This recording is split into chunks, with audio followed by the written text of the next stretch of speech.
오늘은 부활주일이기 때문에 좀 바꿔서 인사하겠습니다. 제가 할렐루야 그럼 여러분들은요 아멘 예수 부활하셨네 이렇게 하시는 겁니다. 자, 할렐루야. 아멘 예수 부활하셨네. 다시 한번 하겠습니다. 할렐루야. 아멘 예수 부활하셨네. 예, 우리 주님은 정말 부활하셨습니다. 정말 살아나셨죠. 예수님이 이 땅에 오셔서 우리에게 보여줬던 많은 일들을 통해서 과연 예수님이 메시아이신가? 과연 예수님께서 그리스도이신 하나님은 맞는가? 라고 하는 이 질문과 주제에 대해서 오늘날 우리들은 이 말씀을 받아들이기가 상당히 좀 쉽습니다. 자연스럽게 우리는 받아들입니다. 왜냐고 하면 계속 하나님 말씀을 듣고 배웠기 때문에, 그리고 부활절을 여러분들은 해마다 맞이하면서 바로 예수님이 우리의 메시아가 되시고 그리스도이신 하나님이심을 우리는 다 알고 있기 때문에 우리는 자연스럽게 받아들일 수가 있습니다. 그러나 예수님이 살고 계시던 그 시대에 예수님을 옆에서 가만히 바라보고 함께 살았던 많은 사람들은 그 예수님을 가만히 바라보면서 그는 목수의 아들이고, 그 다음에 우리와 동일한 육체를 가지고 함께 나와 함께 일도 하며 나와 함께 이야기도 했던 그 예수님께서 정말 하나님의 아들이신가? 정말 저분이 메시아신가? 정말 저분이 그리스도이신 하나님이실까? 라고 하는 것을 그 당시의 사람들은 인정하기가 조금 힘들었다라고 하는 것이죠. 예수님께서 기적을 행하시고 또 예수님께서 이제 위대한 말씀들을 사람들에게 선포하실 때마다 사람들은 그 기적을 바라보고 주님의 말씀이 너무나 감명을 받는 거죠. 그래서 사람들은 저분에게는 뭐 다른 것이 있구나 라고 생각을 하고 예수님을 따라가는 무기한 그런 자들의 모습이었다라고 하는 겁니다. 그럼에도 불구하고 많은 사람들은 정말 예수님이 하나님이신가? 정말 예수님이 그리스도가 되시는가? 정말 예수님이 메시아이신가? 라고 하는 것에 대해서는 많은 의문을 갖고 있었다라고 하는 겁니다. 예수님께서 십자가에 못 박혀 돌아가시는 것은 많은 사람들은 어찌 보면 그것은 이 정치적인 목적 때문에 예수님이 십자가에 못 박혀 돌아가셨다라고 말할 수도 있습니다. 그 당시에 로마의 총독이었던 빌라도가 정치적인 목적 하에서 묵인함으로 말미암아 아무 죄가 없으신 선하신 예수님께서 그냥 그 십자가에서 참혹하게 돌아가실 수밖에 없었던 건 아닐까, 뭐 이렇게 말을 할 수도 있겠죠. 그러나 또 다른 측면에서 가만히 바라본다면 어찌 보면 예수님의 십자가 사건은 정치적인 목적보다는 종교적인 이유가 더 컸다라고 하는 겁니다. 유대의 많은 종교 지도자들에게 있어서 예수님은 항상 그렇게 말씀하십니다. 나 자신이 하나님이라고요. 또 더 나아가서 이렇게 말을 합니다. 나를 본 자는 곧 하나님을 본 것이라고요. 그러다가 보니까 오늘 유대의 종교 지도자들이 그들이 가장 크게 생각하고 있는 죄 중에 하나가 무엇이냐고 하면 바로 하나님을 모독하는 신성 모독죄가 있었는데, 오늘 그 사람들은 이 예수님을 신성 모독죄를 짓는 죄인이라고 그들은 그렇게 여기고 그렇게 받아들였다라고 하는 겁니다. 하다못해 예수님의 형제들이 있습니다. 야고보와 유다가 있죠. 근데 이 야고보와 유다도 오늘 우리 형이지만 우리 형이 좀 남과 좀 특출한 게 좀 있어, 남과 좀 다른 것은 좀 있어 라고 하는 것을 그들은 알고는 있었지만은, 그러나 이 형제들조차도 우리 형님이 메시아야, 우리 형님이 그리스도야, 우리 형님이 하나님이야 라고 믿는 형제들은 없었다라고 하는 거죠. 그럼 그들은 언제 그들은 예수님이 정말로 메시아라고 그리스도라고 하나님이라고 믿게 되었냐고 하면 이 십자가 사건 이후에 오늘 그들은 정말 우리 형님이 했던 모든 말씀이 다 맞는 얘기구나 라고 생각을 하고, 이제 그때부터 야고보와 유다는 함께 초대교회에 같이 힘을 합치며 열심히 그 메시아가 되시고 그리스도가 되시는 예수님을 증거하는 일에 최선을 다하는 모습을 성경은 우리에게 보여주고 있는 거죠. 예수님께서 기적을 행하실 때마다, 또 예수님께서 놀라운 일을 이루실 때마다 사람들은 그 속에서 무엇을 바라보냐고 하면 이 땅에 오시는 메시아가 가지고 있는 궤적이 있는데 그 메시아는 이런 일들을 할 것이라고 성경을 통해서 우리에게 말씀해 주셨는데, 오늘 예수님의 행하시는 모습을 가만히 바라보니 그 속에서 뭐가 보이느냐? 메시아의 흔적이 보이더라 라고 하는 겁니다. 그래서 따라다니던 12명의 제자들도 이제는 그들도 예수님은 정말 메시아가 되는가 보다 라고 하는 그 기대감을 가지고 오늘 그들은 예수님께 기대를 걸으면서 오늘 예수님을 따라가는 자들의 모습이었다라고 하는 거죠. 오병이어의 기적, 보리떡 5개와 물고기 2마리를 가지고 5,000명을 먹이는 놀라운 역사였죠.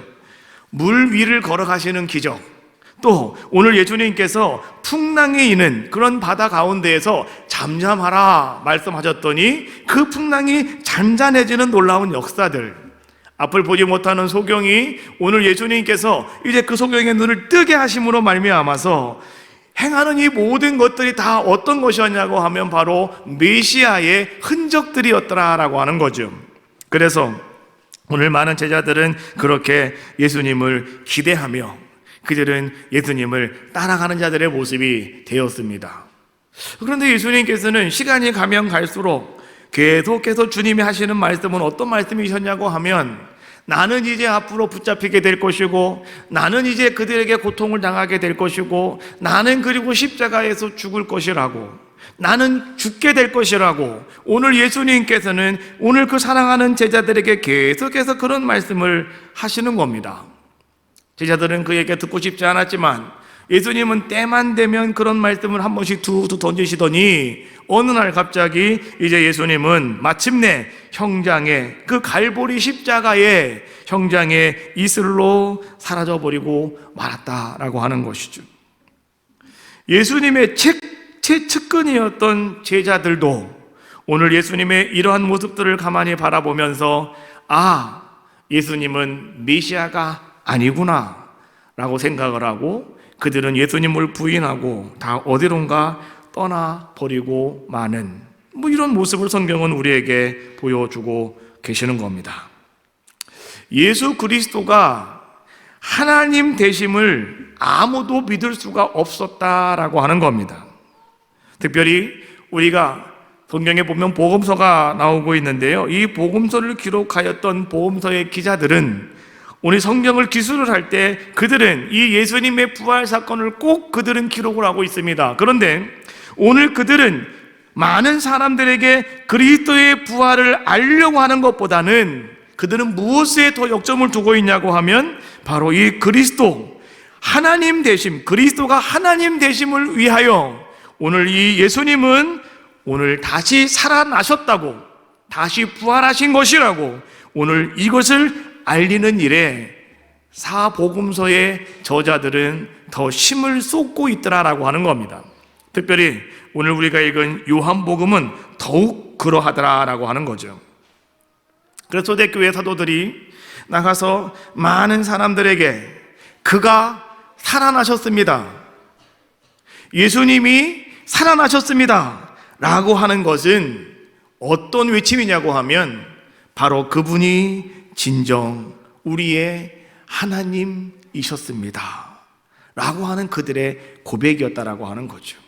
그래서 복음서의 기자들은 그 이야기를 지금 우리에게 전해주고 있다라고 하는 거죠.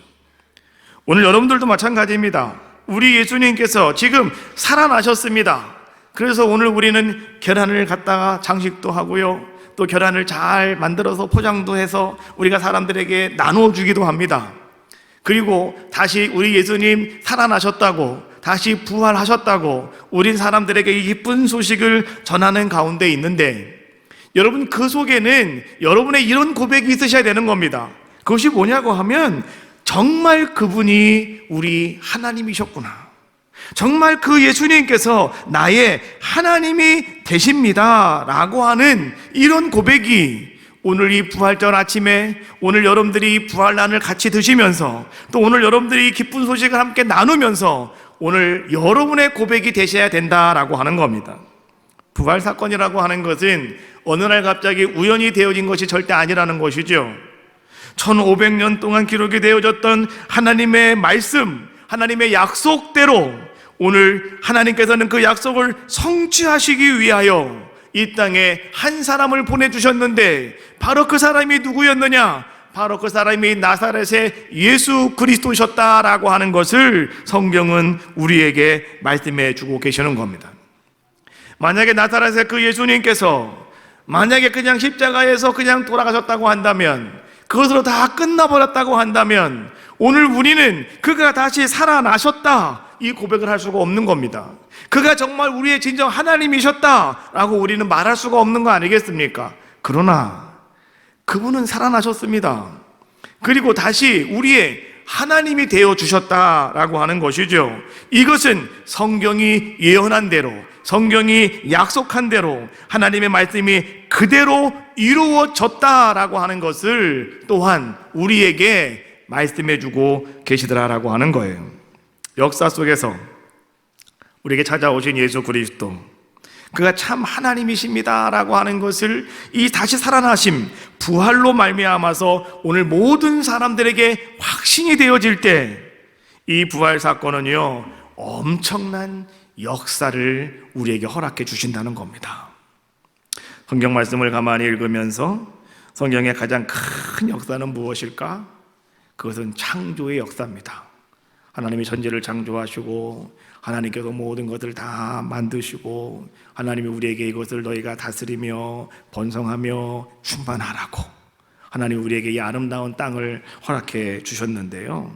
자, 그런데 오늘 우리 많은 인류가 어떻게 했습니까? 그 하나님의 창조를 받고 그만 그랬을 때 죄로 인하여서 하나님이 우리에게 준 아름다운 축복도 우리는 상실하게 되었고 하나님의 은혜도 우리가 다 깨트려버리고 마는 자들의 모습이 되었다라고 하는 겁니다. 그 놀라운 것들을 우린 다 잃어버렸고 다 깨져버리고 말았다라고 하는 것이죠. 그런데 오늘 하나님께서는 성경에 약속하신 대로 이 땅에 예수 그리스도를 보내주셔서 그분이 그리스도가 되시는 하나님이 되시는 놀라운 일을 이루어 주심으로 말미암아서 오늘 이 부활 사건을 우리에게 허락해 주셨는데, 이 부활 사건은 우리가 잃어버린 하나님의 축복, 우리가 깨트려버린 하나님의 은혜, 이것이 다시 회복되어지는, 다시 되찾게 되어지는 아름다운 역사가 나타난 날, 바로 그것이 오늘 부활절이라는 겁니다. 오늘 여러분들에게 이 부활에 정말 그 주님이 나의 하나님이심을 고백하는 귀한 은혜가 임하시기를 주님의 이름으로 축복합니다. 오늘 우리 요한복음 20장에 있는 말씀을 함께 보았는데요, 이 본문에 있는 말씀은 그런 부활 사건이 어떻게 일어났는지 그 모든 상황을 자세하게 우리에게 정황들을 잘 설명하고 있는 것이 오늘 요한복음 20장에서 우리에게 주고 있는 말씀입니다.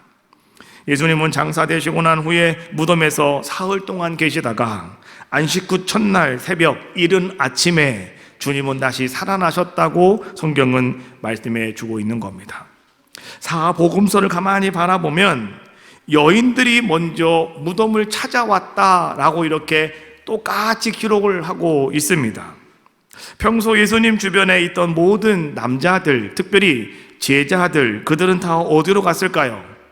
그들은 예수님께서 그리스도가 아니다, 메시아가 아니다 라고 하는 것을 그들은 알고 어떻게 했다고요? 다 도망가 버리고 말았다라고 하는 거죠. 그런데 이 결정적인 순간, 다시 주님이 살아나시는 바로 그 새벽 미명의 그 시간에 오늘 여인들이 먼저 그 무덤에 찾아오는 모습을 성경은 동일하게 우리에게 말씀해 주고 계시더라라고 하는 겁니다. 복음서에는 여러 여인들의 이름이 나오고 있지만은, 그러나 오늘 우리가 읽은 요한복음에는 막달라 마리아 한 사람의 이름만 언급하는 그런 모습을 볼 수가 있어요. 20장 11절 말씀에 보면 이렇게 말씀해 주고 있습니다. 마리아는 무덤 밖에 서서 울고 있더니 울면서 구부려 무덤 안을 들여다보니 라고 이렇게 말씀해 주고 있어요. 마리아는 무덤 밖에 서 있다. 그리고 마리아는 뭐 하고 있다고요? 울고 있다. 한번 울고 끝난 것이 아니라 그는 계속 울면서 진행형입니다. 지금도 계속해서 마리아는 울고 있다라고 하는 것을 이야기해 주고 있어요. 뭘 바라보고 있다고요? 무덤을 바라보고 있다. 자세히 말하면 무덤 안을 바라보고 있었다라고 이야기하는 겁니다.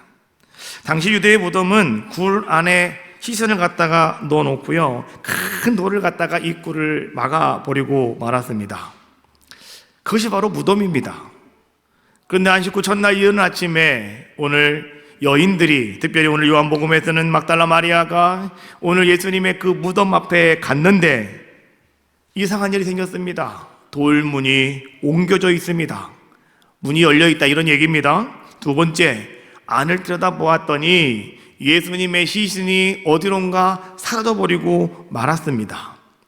근데 신기한 것은 예수님을 쌓던 모든 세마포가 곱게 개어져 있더라는 겁니다. 머리맡에.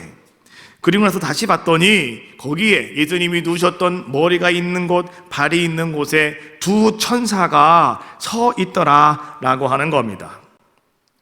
오늘 마리아가 울면서 무덤 밖에 서서 울면서 그 안을 바라보았더니 지금 이런 일들이 일어나고 있었다라고 하는 것을 성경은 지금 우리에게 잘 설명을 해주고 있는 겁니다. 근데 이 마리아는 충격을 받게 됩니다. 어떤 충격을 받게 되냐고 하면 그 안을 들여다보았더니 예수님의 시신이 없더라는 겁니다. 마리아는 이것이 그에게 큰 충격으로 다가오게 됩니다. 마리아는 내가 사랑하는 예수님께서 십자가에서 그렇게 고통스럽게 죽으실 수밖에 없었다라고 하는 것이 마리아에게는 큰 첫 번째 충격이었습니다. 저분이 왜 죽으셔야 되는 걸까? 저분은 정말 내가 사랑하는 나의 구세주가 되시는 분이신데 왜 저분이 저렇게 죽으셔야 되는 걸까? 자기는 그것이 이해가 되지 않았어요. 그래서 큰 충격으로 다가왔는데 두 번째 충격은 무엇이었냐고 하면, 그런데 그 죽으신 예수님의 시신을 글쎄 누가 훔쳐갔는지 그 무덤 안에 예수님의 시신이 없다라고 하는 것이 오늘 마리아에게 더 큰 충격으로 다가오게 되었다라고 하는 것이죠. 많은 사람들은 죽음이라고 하는 문턱에 서 있으면 사람은 다 똑같아지는 것 같습니다. 자기가 지금까지 가지고 있던 모든 희망, 모든 기대, 자기의 모든 소원, 모든 소망, 이러한 것들이 이 죽음이라고 하는 문턱 앞에서 모든 것이 와그르르 다 무너지는 이런 모습들을 우리는 쉽게 볼 수 있더라라고 하는 겁니다. 오늘 제자들도 다 어디론가 도망가 버리고 말았다고 했죠. 왜 그들이 그렇게 한 번에 무너져 버리고 말았을까요? 이유는 간단합니다. 예수님께서 십자가에서 돌아가시기 때문에, 죽음이라고 하는 그 문 앞에서 오늘 제자들도 다 도망가실 수밖에 없는 그런 자들의 모습이었다라고 하는 것이죠.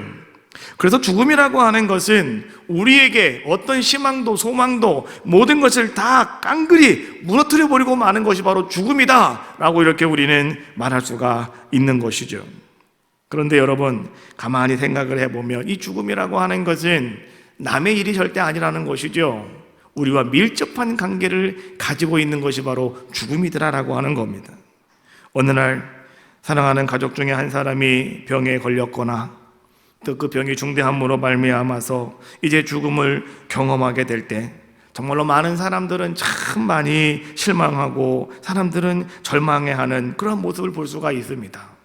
내가 너무나 사랑하는 사람이었음에도 불구하고 내가 어떻게 할 수 없는, 나에게 아무런 능력이 없는, 그래서 죽음이라고 하는 것은 참 무자비하다 이렇게 우리가 표현할 수도 있고요. 또 이 죽음이라고 하는 것은 나의 삶의 일부만 건드리는 것이 아니라 나의 모든 것을 그냥 송두리째 빼앗아가려고 마는 것이 바로 이 죽음이라고 하는 것이다라고 하는 것을 생각할 때 이 죽음의 위력은 정말 잔인한 것이고 이것은 정말로 강력하다라고 이렇게 우리가 말할 수가 있는 것이죠. 오늘 11절에 마리아가 바로 그 죽음이라고 하는 무덤 밖에 서서 울고 있는 그 모습은 바로 오늘 죽음 앞에 서 있는 우리들의 모습이다라고 하는 것이죠. 더 자세하게 말한다면 그 모습은 바로 당신의 모습이 아니라 나의 모습이다라고 하는 사실을 우리는 분명히 알자라고 하는 겁니다.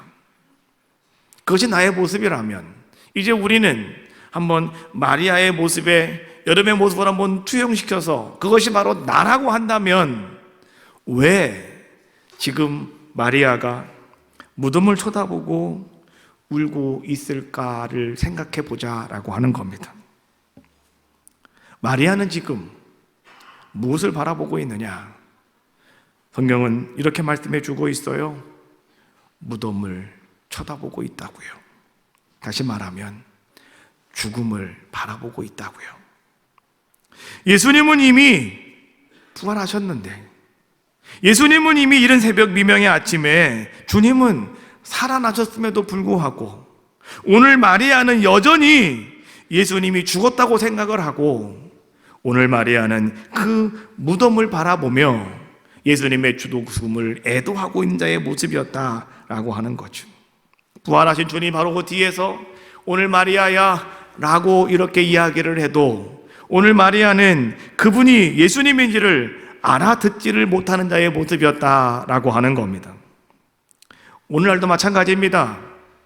오늘 마리아와 같은 모습을 가지고 살아가는 여러분, 오늘 여러분도 똑같습니다. 우리가 부활하신 그 예수 그리스도를 여러분들이 받아들이지 않는다면, 부활하신 주님을 여러분들이 믿지 않는다면 오늘 여러분들은 어떤 삶의 모습이냐고 하면 마리아와 똑같이 무덤을 향해서 눈을 고정하고, 그리고 우리는 거기서 울고 있는 자, 계속해서 울 수밖에 없는 그런 모습을 가지고 있는 자가 될 수밖에 없다라고 하는 사실을 기억하자라고 하는 겁니다. 그렇게 울고 있는 마리아에게 천사들이 말을 걸고 있습니다. 13절에 있는 말씀이죠. 천사들이 이르되 여자여 어찌하여 우느냐. 여자여 어찌하여 우느냐고 천사가 오늘 마리아에게 질문을 하고 있습니다. 마리아는 이렇게 대답을 합니다. 사람들이 내 주님을 옮겨다가 어디에 두었는지 내가 알지 못함이니이다. 마리아는 무덤만 바라보고 있다 보니까, 죽으신 예수님의 시신만을 그렇게 생각하고 있다가 보니까 오늘 마리아는 그것 때문에 지금 나는 울고 있다고 마리아는 고백을 하고 있는 거죠. 이 말을 하고 뒤를 돌아보았을 때 거기 예수님께서 서 계셨음에도 불구하고 마리아는 예수님을 알아보지도 못하는 그런 자의 모습이었다고 성경은 말씀해 주고 계시는 거예요. 부활의 아침에 오늘 주님께서는 그 막중한 돌문을 옮겨 놓으시고 어둠으로 꽉 차 있는 그 어둠의 무덤 속에서 주님은 빛을 발하시며 오늘 주님은 부활의 아침에 무덤 문을 열고 나와 계셨지만은 오늘 마리아의 눈은 아직도 닫혀있는 무덤을 바라보았고 마리아의 눈은 아직도 닫혀 있었기에, 눈이 열리지 않았기에 마리아는 무덤만을 바라보고 그냥 절망할 수밖에 없는 그런 자의 모습이었음을 성경은 지금 우리에게 말씀해 주고 있는 겁니다. 제가 여러분께 말씀드렸죠. 그 마리아는 다른 사람이 아니라 우리들이라고요. 더 나아가서 그 마리아는 오늘 나다라고 여러분들은 이 말씀을 여러분 묵상하셔야 되는 겁니다. 그런 마리아에게 주님은 말씀하셨습니다. 20장 15절 말씀해 보니까 예수께서 이르시되 여자여 어찌하여 울며 누구를 찾느냐. 여러분, 예수님께서는 마리아의 이름을 모르셨을까요? 천사가 마리아의 이름을 몰랐을까요? 분명히 알았을 겁니다.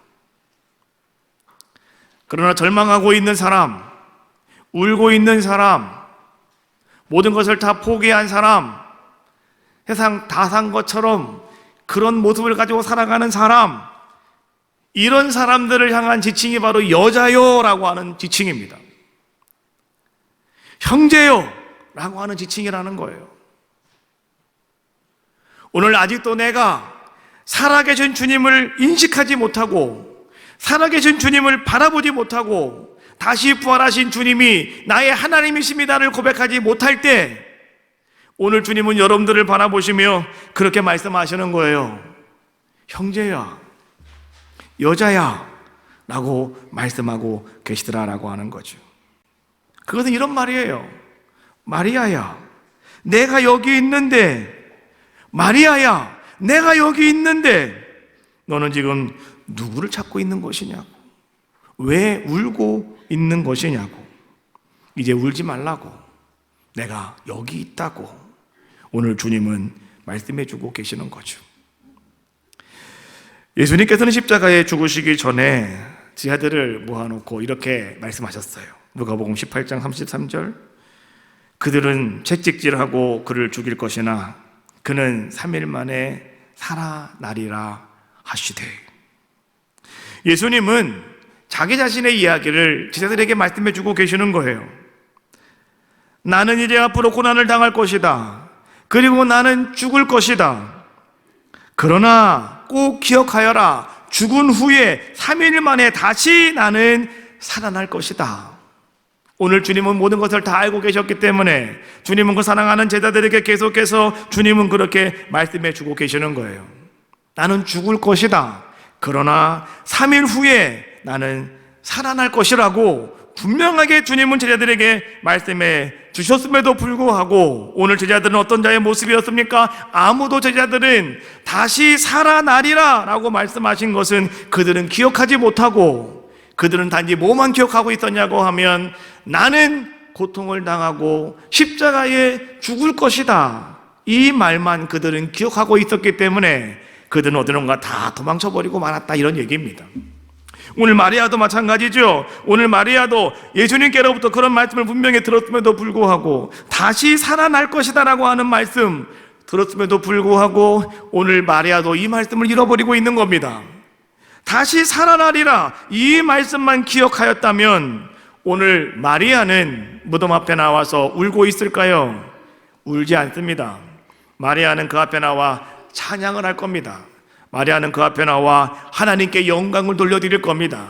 정말 주님이 살아나셨다고, 오늘 무덤 문이 열렸다고, 내가 안을 들여다보았더니 정말 예수님이 안 계시다고, 그러면 주님은 살아서 내 옆에 계시다고 오늘 마리아는 그렇게 기뻐하며 하나님을 찬양하지 않았겠습니까?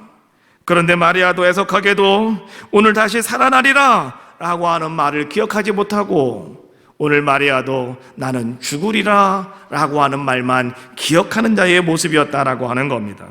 그러면 오늘 우리들은 과연 어떤 모습일까요?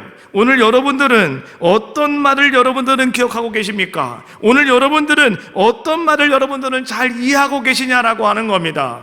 주님이 우리에게 귀하고 아름다운 말씀을 전해주셨음에도 불구하고 우리는 그 말씀을 이해를 하지 못합니다. 왜요? 그 말씀이 나에게 받아들이지가 않는 거죠. 내 머릿속에 심겨지지가 않는 거죠. 그러다 보니까 우리는 그것을 이해할 수가 없었고 우리는 그것을 기억할 수도 없었다라고 하는 겁니다. 그래서 오늘도 우리는 똑같이 어떤 자들의 모습을 가지고 살아갑니까? 우리는 울고 있는 겁니다.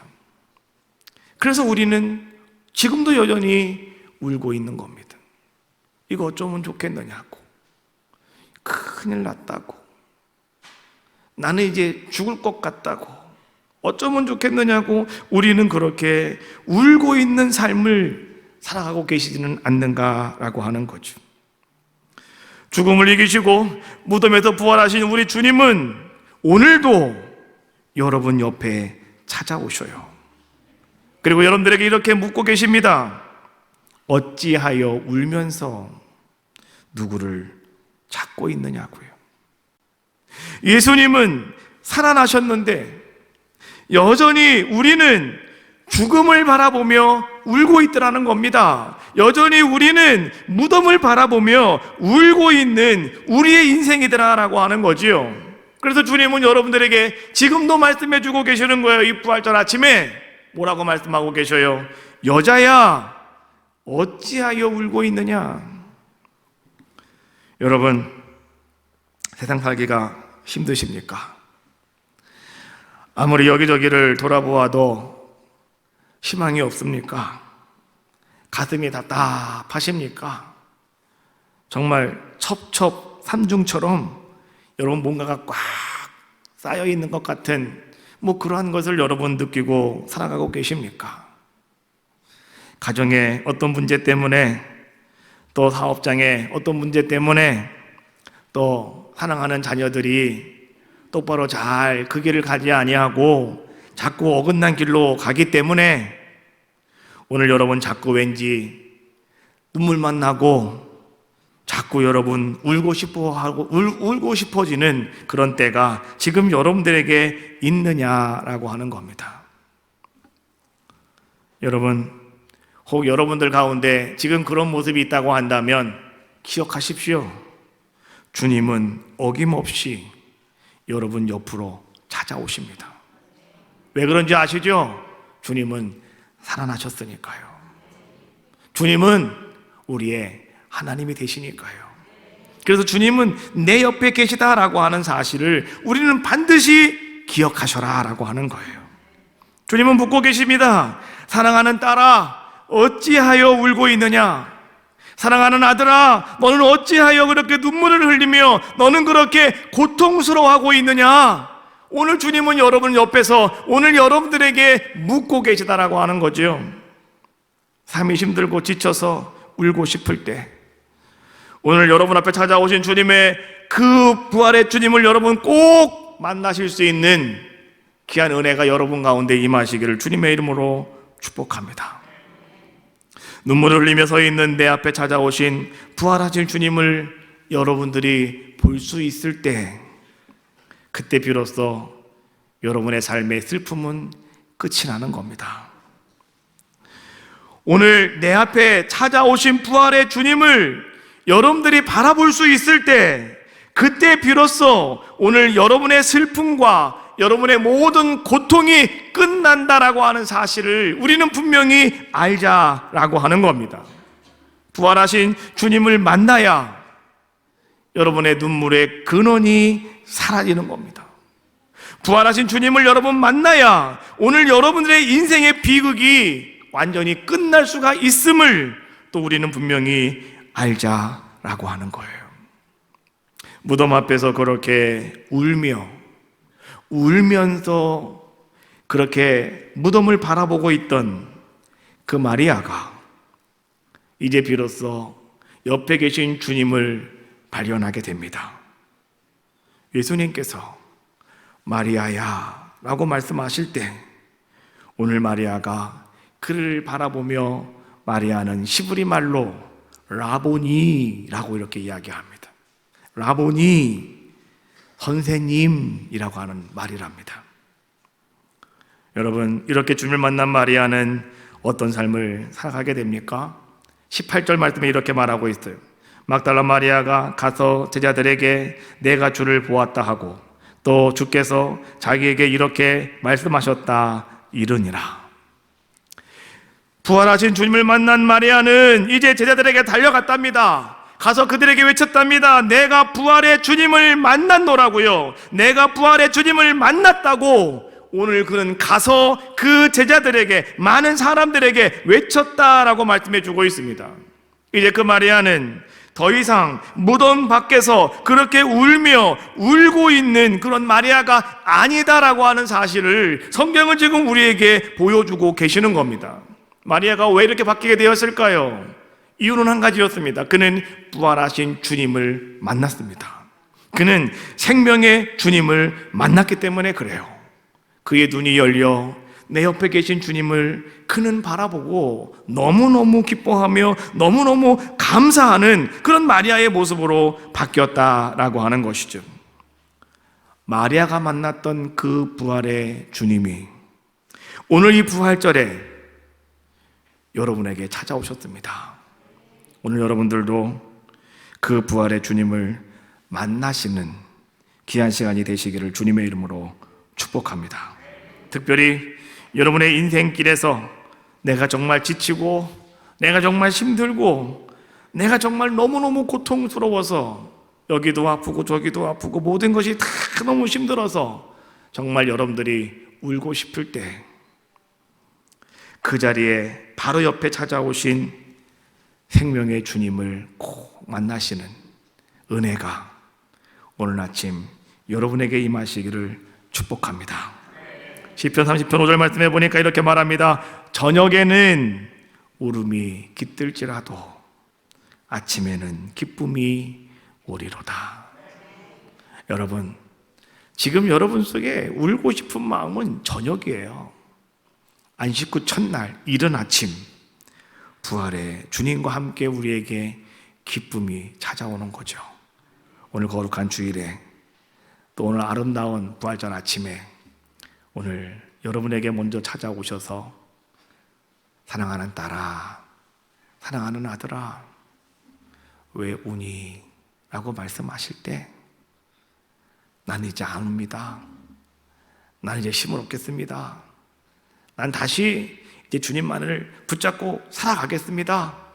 여러분, 오늘 마리아가 가서 봐왔다고 전하고 그들에게 증거한 것처럼 여러분의 인생이 바로 이러한 복된 인생이 다 되시기를 주님의 이름으로 축복합니다. 찬양하겠습니다. 왜 슬퍼하느냐? 찬양하시면서 오늘 혹 여러분 가운데 힘듦과 고통이 있으신 분들 오늘 예수 그리스도 만남으로 다 털어버리시고 여러분의 인생에 새로운 역사가 일어나시는 귀하고 복된 시간이 다 되어지시기를 주님의 이름으로 축복합니다.